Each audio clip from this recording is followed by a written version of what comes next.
And I think that, I would just recommend, let's show a little. It's not something I can't imagine Obama would even, or any candidate would endorse. No candidate would endorse that. Absolutely. Yeah. But I think that's something that needs to be taken care of because it was really distracting. Agreed. And I'd say that I'm not sure if that's going to be reported on at all. It won't be. I can't imagine. But if you want a red flag that's hidden below the surface, that's it.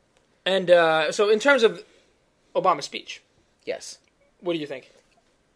He's clearly the best orator in American politics right now. As far I probably agree with that. Yeah. I mean, I can't think of who second place is when I'm thinking of it.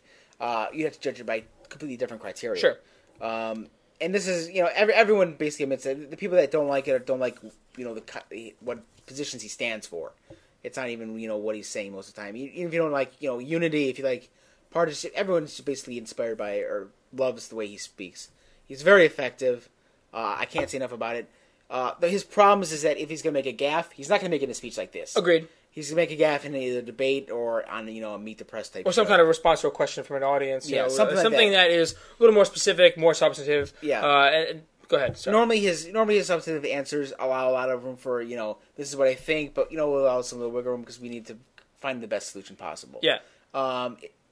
If that comes in the wrong question or if he gets pushed a little bit on the wrong foreign policy issue, maybe then, where Hillary or whoever his opponent is down the line looks a little more credible, then maybe that would change. I think those are his biggest worries right now. But, given the momentum he's seeing, unless he makes a huge mistake tomorrow night at the debates that we're going to, I can't really see him having much of a problem in New Hampshire. If this was in any way representative tonight, and that puts New Hampshire, South Carolina as the next one on the list, and he's trending upwards in a big time there. And that in terms of his speaking ability, I agree. In terms of the kinds of speeches he's giving, I agree. They're incredible, at least in terms of the way he links together various themes through American history. As you had mentioned before, he sort of turns it into kind of a movement, which is very effective. Well, the one concern I have about this kind of rhetoric is that by using these themes that everyone in and of themselves sort of intuitively supports, naturally wants to sort of go to, you sort of ignore a lot of pragmatic components to what should be happening right now. We should be having somewhat of a pragmatic discussion. And when you start pushing out necessarily pragmatic arguments and saying, well, they're not part of this discussion, so we're not actually going to talk about them, I think you don't necessarily do voters, especially Democratic voters, in a primary I would also question, though, how effectively you can discuss those types of pragmatic issues in a speech like that. Well, and a speech we were talking about this earlier. How people frame these types of arguments and these types of speeches has almost nothing to do with reality, no matter who these people are. No matter Republican, Democrat. We've spoken on Hillary Clinton earlier before this podcast, and I don't even need to get into the details of that right now. But I'm not quite sure, I think Obama has really nailed down what can be conveyed in this speech and what effectively can be conveyed in this type of a speech, this type of setting. Whereas Hillary Clinton is trying to get one message across. She has a speech to give, and she's going to use that speech to get across that message. Yep. And there's nothing more complicated than that. It's very simple, not really nuanced at all. Obama has really said, I have to give a speech. What's the best message I can convey in that speech in terms of, where I am right now as a candidate? Because we both watched a speech yesterday. Yeah. We watched a speech today. They were largely the same, but there were very subtle differences. He pushed the envelope a little more. It's the next iteration of the argument.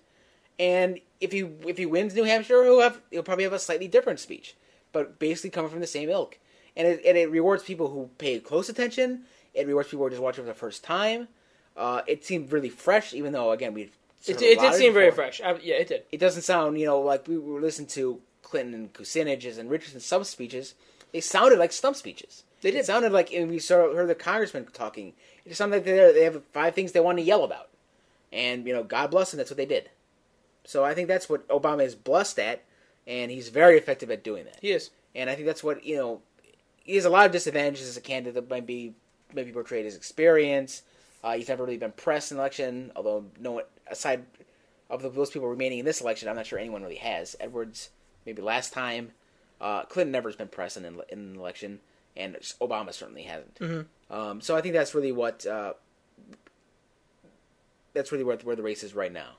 That's really my thoughts on that. Do you have any other wrap-up thoughts? No, that's pretty much it. I mean, I thought it was an interesting event. I'm glad I went. Mm-hmm. Tomorrow we're going to be at the ABC News Facebook Democratic and Republican debates up in Manchester. Yep. We will be live blogging at 2008central.net. You can also check out our coverage of today's 100 Club dinner at our website as well, 2008central.net.